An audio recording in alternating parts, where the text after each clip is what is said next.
hour, Baroness Alexander of Clevedon. Thank you. Can I begin by thanking Noble Lords for their but it takes, collegiate behaviour. Thank you. Question for short debate, rights and welfare of Imran Khan during his imprisonment. The time limit is 1 hour. Baroness Alexander of Clevedon. Thank you. Can I begin by thanking Noble Lords for their participation in this debate today. It is my first QSD debate, and so I do look to the Deputy Speaker. I assume we don't reference the woolsack to correct me if I make any procedural faux pas, and I can promise that there will be no cricketing analogies because they are definitely beyond me. This debate is a serious matter. It follows a recent question in the Chamber where several Noble Lords who are present here today contributed. Since then, ministers have helpfully provided written answers confirming that His Majesty's government expects the Pakistani authorities to respect fundamental freedoms, including due process, humane detention, and access to appropriate medical treatment for all detainees, including the former Prime Minister, Mr. Imran Khan. I am grateful to my noble friend, Baroness Chapman of Darlington, for participating in this debate and sharing the government's current thinking on this issue. Our debate is timely in view of the deteriorating welfare of Mr. Imran Khan. These concerns span his health, his conditions of detention, his access to medical care, the denial of family access, and recurring questions concerning access to justice. Now, I recognise in raising these matters that Noble Lords can range more widely in the breadth of their concerns than ministers are able to do.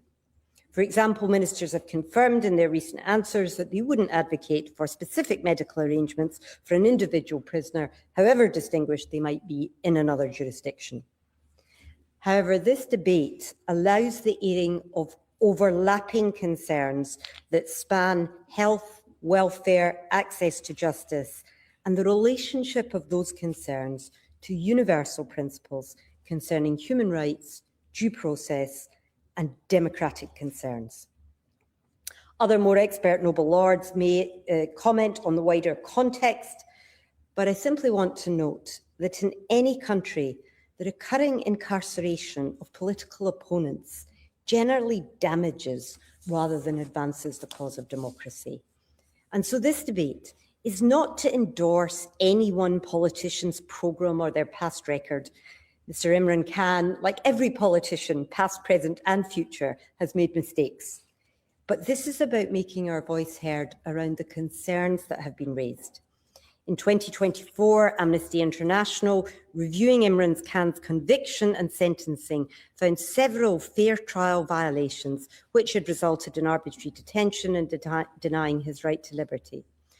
Worryingly, Amnesty International noted a pattern of weaponisation of the legal system to keep Imran Khan under detention and away from all political activity. So the former Prime Minister isn't just any other prisoner. And the issue before us and countless people of goodwill who care about Pakistan, its future and its democracy are deeply concerned about Imran Khan. Let me turn to three troubling specifics. Firstly, family access. Despite previous assurances, some of Mr. Khan's immediate family remain effectively barred from seeing him. I understand his sons, Suleiman and Qasim Khan, who are British citizens, have not been permitted to visit their father since December. They should have the right to visit their father in a way that does not impact on their right to British consular protection. Moreover, such humanitarian access does become more acute when a detainee's health is in question. Secondly, let me turn to medical care. There seems agreement that Mr. Khan's medical condition has reached a critical stage.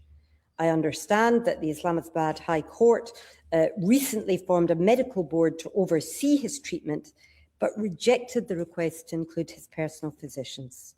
His family have also indicated that they feel kept in the dark regarding the treatment protocols. Thirdly, can I turn to fair treatment? Mr. Khan recently indicated that his wife, Bushra Bibi, is being kept in isolation except for a rarely granted 30-minute weekly meeting. These allegations concern the rule of law and fair treatment. The targeting of family measures to pressurise a detainee is a violation of international norms. So each of these three challenges around family access, medical care and fair treatment concern the conduct of authorities in Pakistan, and so His Majesty's government properly treads very lightly.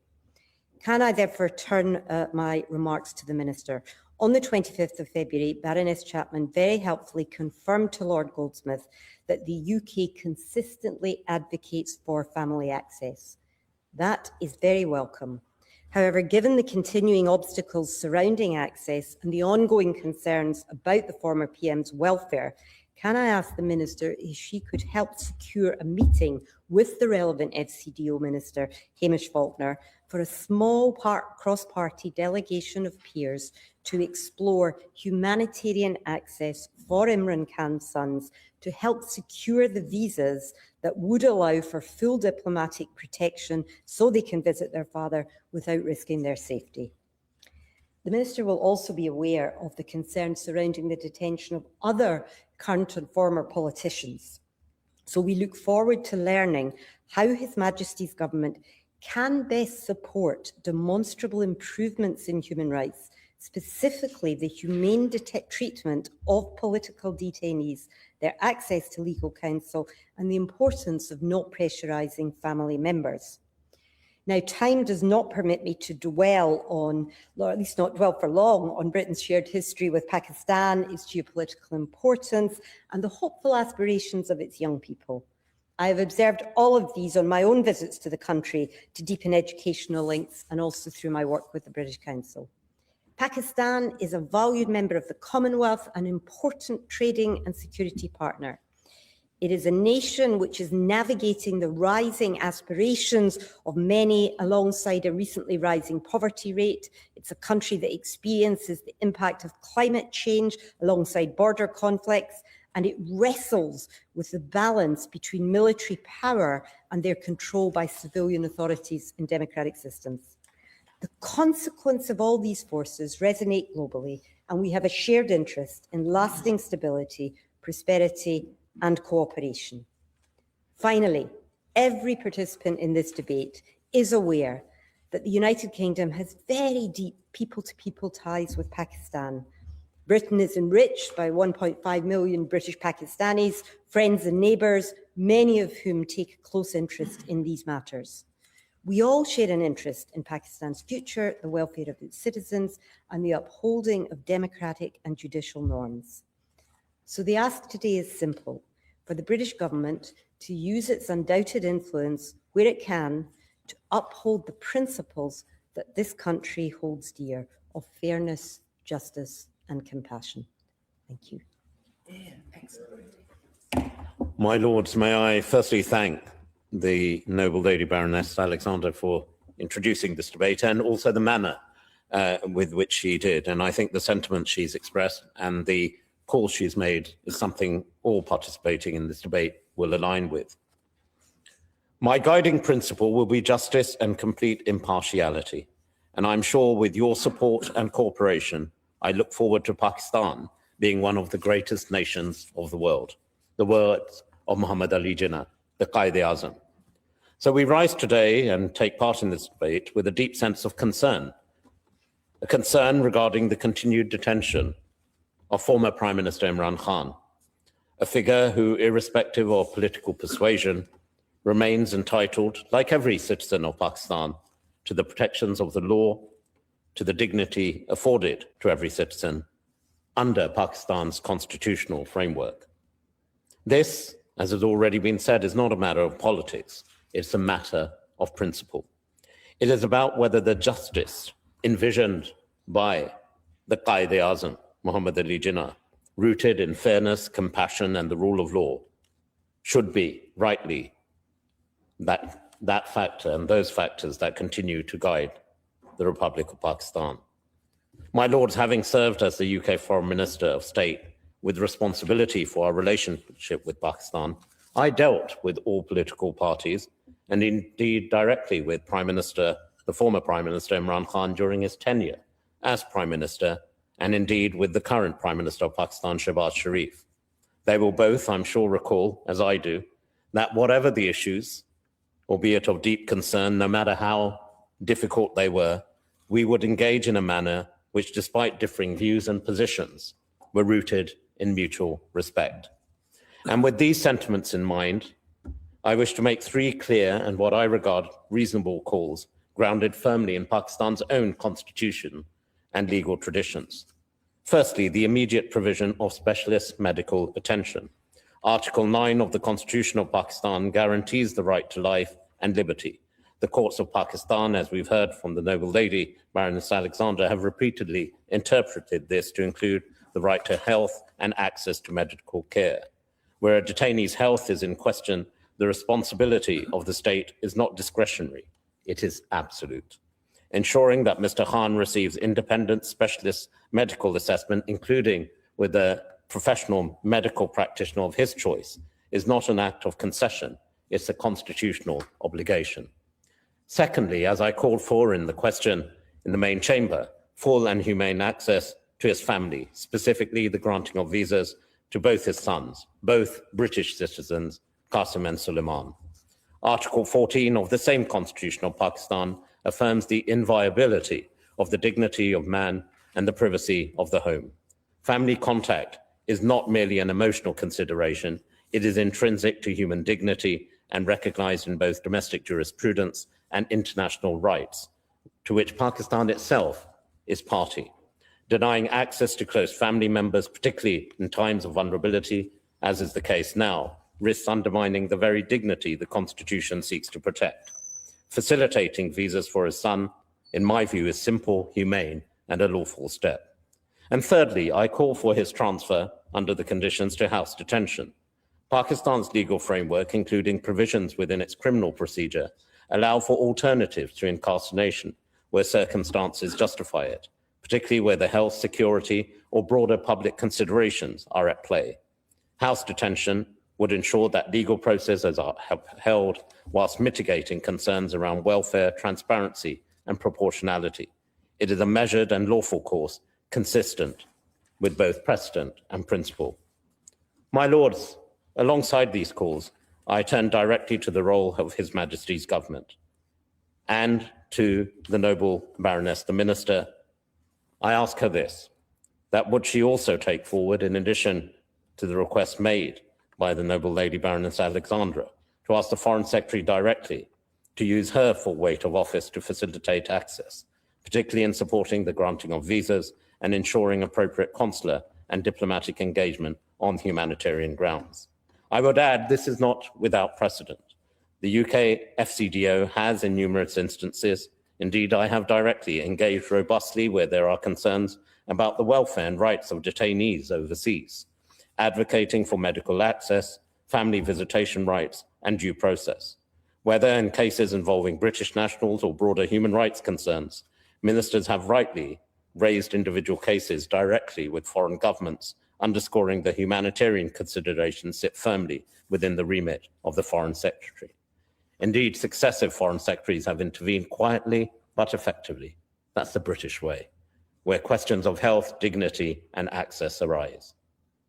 My Lords, these are not extraordinary demands. They do not seek to interfere with judicial processes, nor do they preempt outcomes. They are rather a rational call to uphold the very standards Pakistan has set for itself, standards rooted in its constitutions, its courts, and in the vision of its founder. At the time when the eyes of the world are on Pakistan, when it's providing a glimmer of hope in the dark clouds of war, it will also need to reflect on how it treats those in detention, especially figures of such prominence. And if they do the right thing, I'm sure it will further speak volumes about its commitment to justice, compassion, and human rights. In invoking the words of Muhammad Ali Jinnah as I did, we are reminded that nations are not judged by the strength of their rhetoric, but by the fairness of their actions. Let Pakistan demonstrate through these three simple steps, and with the constructive engagement of a friend and partner, such as the United Kingdom, that justice remains not only an aspiration, but indeed a living reality. My Lords, I would like to also thank Baroness Alexander for securing this really important debate on the rights and welfare of the former Prime Minister of Pakistan, Imran Khan. I'm grateful to the House of Lords Library for its recent briefing. I'm also grateful to Mr Nasser Mir, a senior member of Imran Khan's PTI party, for his briefing note, and I see that he's actually here with some of his colleagues. Both these publications have helped to inform my deliberations over the growing international concerns. Mr Khan's detention following his arrest in 2023 on charges that he denies have become more than domestic legal matters, my lords. It raises fundamental questions about due process, the rule of law and treatment of political figures within a democratic system. The United Kingdom has long stood for the principle of fair trial, judicial independence and humane treatment of detainees. These are universal values, not contingent on ones. While Pakistan's legal proceedings rightly are a matter for its own courts, there remains a clear expectation that international human rights standards are upheld in all circumstances, my lords. It is therefore concerning that reports are emerging that suggest restrictions on Mr Khan's access to legal counsel, family contact and adequate medical care. Allegations of prolonged isolation, my lords, and deteriorating health, if accurate, would fall short of the standards set out in the United Nations standards minimum rule for treatment of prisoners, or the Mandela rules as we often hear, which guarantees access to healthcare, legal representation and regular, my lords, regular family contact with family. In that context, I wish to raise a specific humanitarian issue that other noble lords have raised, which is family access. The ability of Mr Khan's two sons, Qasim and Suleiman, to visit their father is not simply a personal matter, my lords. It's an important element of humane treatment. Therefore, I express my support for the granting of visas by the government of Pakistan to enable these two young men to go and visit their father. It's similar to what we would want. I mean, I lost my father 30 years ago, and to be able to go and visit your father, particularly when they're ill, is a basic human right, and it should not be denied to anyone, my lords.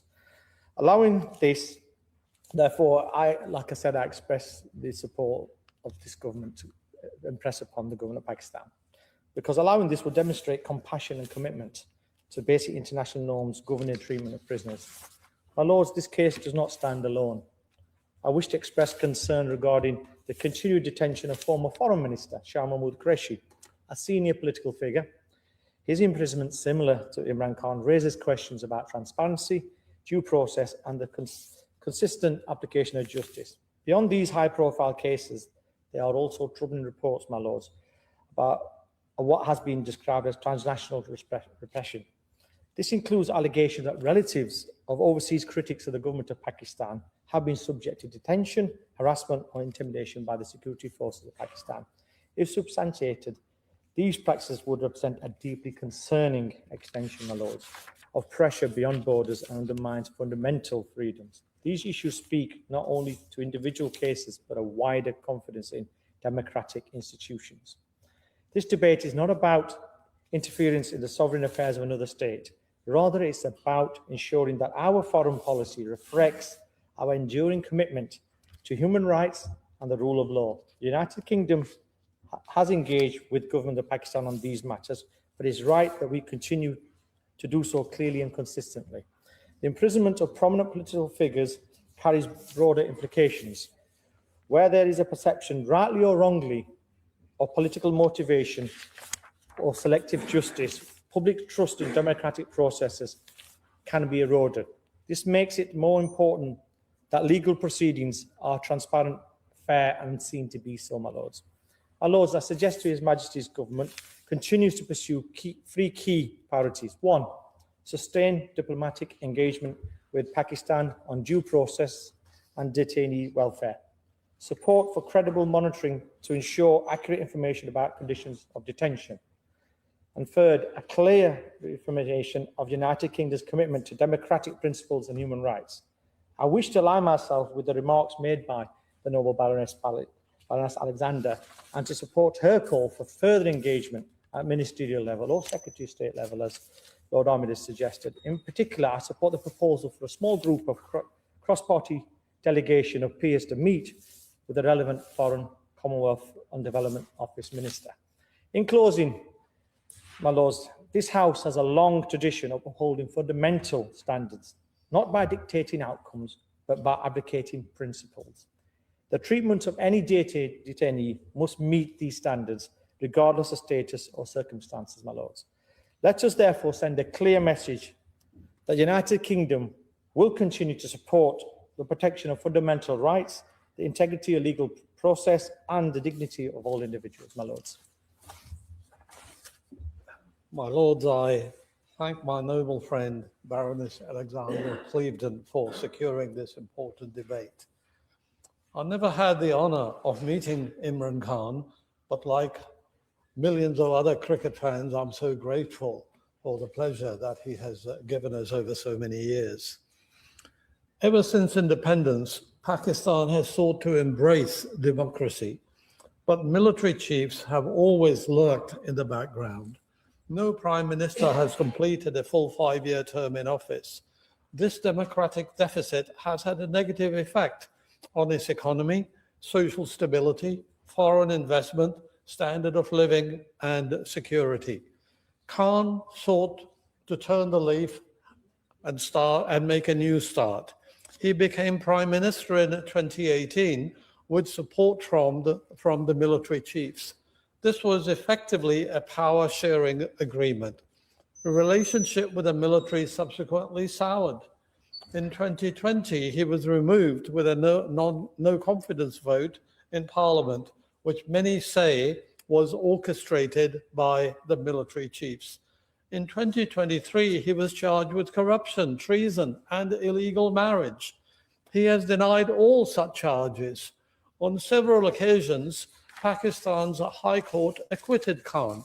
Each acquittal was followed by a barrage of new charges. The generals then installed new judges and eventually got the convictions that they wanted. In 2024, his wife, Bushra Bibi, was also imprisoned. Khan is seen now by many as a political prisoner. He has been incarcerated in a tiny cell in solitary confinement and denied access to newspapers and books. His family and friends have not always been able to visit him. His sons have been denied visa to see him. His sisters have occasionally seen him, but under strict supervision. His health has deteriorated, and Khan has been denied appropriate and timely medical care. There is loss of eyesight, which the authorities allegedly have ignored for years. Taking a leaf from a recent open letter issued by former international cricketing captains, I urge Pakistan's government to provide Khan with at least 3 things. Firstly, immediate, adequate, and ongoing medical attention from qualified specialists of Khan's choosing to address his reported health issues. 2, humane and dignified conditions of detention in line with international standards, including regular visits by close family and friends. 3, fair and transparent access to legal processes without undue delay or hindrance. One must now fear for Khan's life. 4 of his predecessors have died from unnatural causes, though one was executed by a military ruler.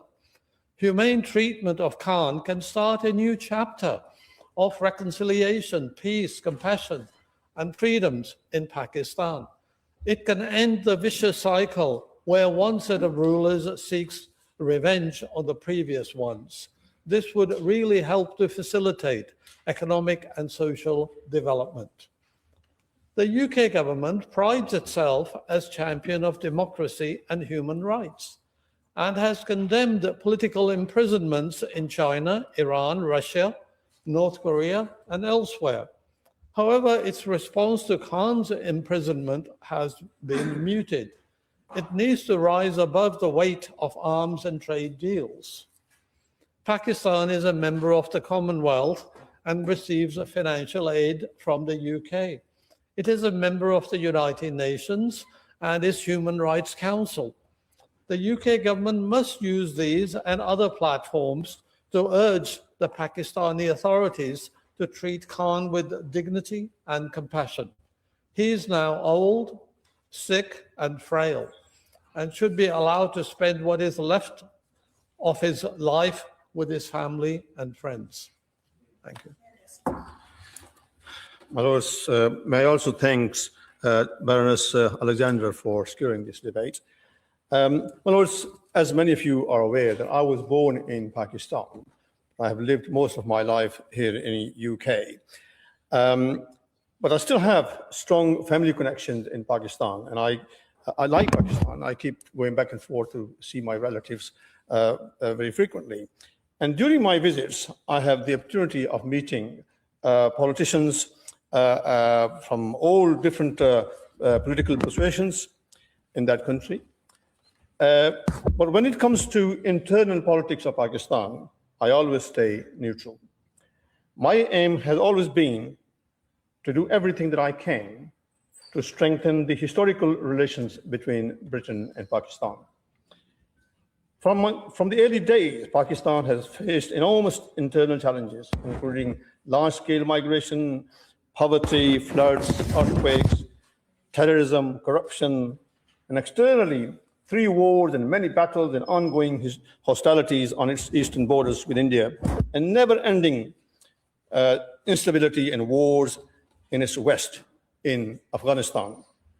Pakistan continues to bear the cost of Afghan problem, and so far it has cost Pakistan more than 70,000 lives and billions of pounds of economic losses. Despite this, Pakistan has been able to establish a powerful and respectful place on the world stage as a nuclear state. On the international front, Pakistan has been successfully able to balance its relationship with the US, Russia, China, and Great Britain. Similarly, in the region, it has good relations with Saudi Arabia, Egypt, Iran, Turkey, Bangladesh, and Malaysia. Pakistan is one of the largest contributors to the United Nations peacekeeping missions around the world. More recently, Pakistan has shown its diplomatic abilities during the US, Israel, and Iran war by offering mediation between the US and Iran to end the war by finding a peaceful solution.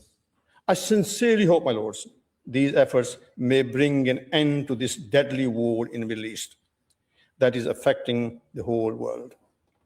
However, at home, Pakistan faces challenges of weak economics, law and order, justice, corruption, and political instability. Many reputable international human rights organizations, including the Amnesty International, have criticized the elections process of 2024 and treatment of political workers, including former Prime Minister Imran Khan. It has been alleged that Imran Khan has been denied free access to his lawyers and family members, and that he has been held in solitary confinement. It is also alleged that he has lost 85% of his eyesight in one of his eyes. In my personal capacity, I have raised these concerns with the Pakistan High Commission in London, and I have been told that Mr. Khan has received his eye treatment from Pakistan Medical Institute of Sciences in Islamabad, and that his lost eyesight has been fully restored with glasses. On the question of detention of PTI leadership, I'm being told that most of them are linked with the anti-state action of 9th May 2023 and are dealt with according to the relevant sections of the law. My Lords, as I said in the beginning, I stay away from Pakistan internal politics, but justice, fairness, and access to health facilities are universal rights. And hence, in the light of these claims and counterclaims, may I urge the noble lady, the minister, to ask the Foreign Secretary to raise these issues with the Pakistani government for fair trial, justice, and medical care for Mr. Khan and other political leaders, and a free access to lawyers and family members, including Mr. Khan's British-born sons. Thank you. My Lords, I'm grateful to my noble friend Baroness Alexander of Cleveland for raising this question. The United Kingdom's relationship with Pakistan matters profoundly as we share substantial history through the Commonwealth and through people. Over 1.5 million people in England and Wales identify as Pakistan. Many families here follow events in Pakistan closely, not because they're taking sides, because they care about justice, stability, and the rule of law. My lords, that takes me to the heart of today's issue. Of course, this House is not a court of appeal, and it is not for us to determine, my lords, the merits of any international criminal charge. But it is entirely proper to insist on some basic principles laid out in the ICCPR that we all hold dear: due process, fair trials, and human treatment for everyone. My lords, prominent or powerless, including former Pakistan Prime Minister Mr. Imran Khan. Concerns have been raised about Mr. Khan's detention. Reports of solidarity, confinement, restricted access to family, and serious questions about medical care, including an eye condition where his lawyers have said that he's lost much of the range of his right eye. Many of you know better than me the condition it is now. In December, the UN Special Rapporteur on torture urged Pakistan to address reports of inhumane detention conditions, warning that the prolonged solitude confinement can breach international human rights law, and pointing to reported restrictions on access to lawyers, families, and as well as concerns about adequate medical attention. My lords, I recognise that the government have said both in written answers from the dispatch box and the Pakistan judicial process are a domestic matter. But while we also make clear that Pakistan authorities must regard fair trial rights, human detention, and access to appropriate medical treatment for all its detainees, I welcome that clarity, and I welcome the assurance that ministers and officials have raised these principles with our Pakistan counterparts. But, my lords, I want to press the point that humane treatment is not just a slogan, it's a real world, meaning that apply in all, including Mr. Khan. It means that in practice, prompt access to appropriate medical care. It means regular and meaningful access to leading counsel. And it means family conduct that must not arbitrarily be interrupted. My lords, these safeguards matter in every country because they reduce the risk of ill treatment, injustice, and especially to older detainees and to anyone with serious health needs. My lords, it matters too because that's what happens in high-profile cases felt far beyond one prison cell. Independent reporting from the Justice Project in Pakistan, drawing on Pakistan's prison data, has described the prison system operating at around 152% of authorized capacity. Can you imagine what it must be like? With about 3/4 of prisoners under that trial. My lords, these pressures fall disproportionately on the on the vulnerable. The same reporting highlights on over 1,500,000 juvenile prisoners and notes that only four prisoners are designed for women, where many women otherwise have been held in separate sections with male prisons. In such an environment, transparency and due course process should be treated as the protections that they are instead of luxury. So I ask the Minister, with further representations to the government, intend to make and to ensure that international standards are met in full for Mr. Khan and for other detainees. My lords, the test of the justice system is not how it treats those with power, but whether it protects the rights and dignity of everyone constantly and without fear or favour. That is what we should stand for, quietly, firmly, and as a friend of Pakistan. My lords, I would concur with everybody else and congratulate Baroness Alexander for securing this debate, which is clearly very timely. And I want to address the specifics first. Regardless of the merits and demerits of the case against Imran Khan, and I will come to that, his treatment is disgraceful and inhumane by any standards. And solitary confinement is never a good experience and rarely justified. And refusing family or legal humanitarian visits, frankly, is a disgrace. It's just against fundamental principles. And as my noble friend, I think everybody has mentioned, denying his sons the right to travel to visit him is a denial of fundamental human rights. And they are British citizens, so we have some responsibility to support them. I'm afraid that all of that suggests that the regime are kind of anxious to divert attention. And I don't think they're going to succeed in that. They don't want the situation to be highlighted, but this debate is proof that it will be highlighted. Imran Khan and his supporters have denied the charges, and it's actually quite difficult to get detail of exactly what they are and what the evidence has been, but that is really not the point. But the question is, has there been clear, transparent and fair judicial process? That does matter to us as friends of Pakistan and as a member of the Commonwealth and a member of the United Nations. I have visited Pakistan a few times over the years, and frankly, throughout that time, the state of democracy has always been fragile and, to be honest, very much at the behest of the military. I mean, Imran Khan started out as the darling of the military, and the Sharif family were discredited, and indeed they were in turn put in prison. Now the Sharif family are back, and Khan and his party are being harried out of existence, and he's being kept where he cannot rally a revival. I'm afraid it's difficult to avoid seeing politics behind that, regardless of the merits or demerits of the case. And over the years, we've seen a political leader executed, which was shocking to us at the time. We've seen another one, same party, assassinated, others suspended, and military takeovers. None of this, I'm afraid, bears the hallmark of a lively and vibrant democracy, which is what we all want to see in Pakistan and indeed around the world. So I would say to the government of Pakistan, if they feel somewhat aggrieved at the criticism, they should listen to the specific requests that are being made, which are about common humanity and standards, and accede to the requests for humane treatment and access to friends, advisors and families, and also to his wife, who's also being effectively drawn into this, and they should be allowed time together. Indeed, Lord Ahmed's suggestion of domestic detention seems to me to commend itself as the right way forward. And, you know, my lords, this month, 47 members of Imran Khan's party have been sentenced to 10 years imprisonment and substantial fines. I think you have to ask a very serious question about that. That's an awful lot of people for an awful lot of severe intentions.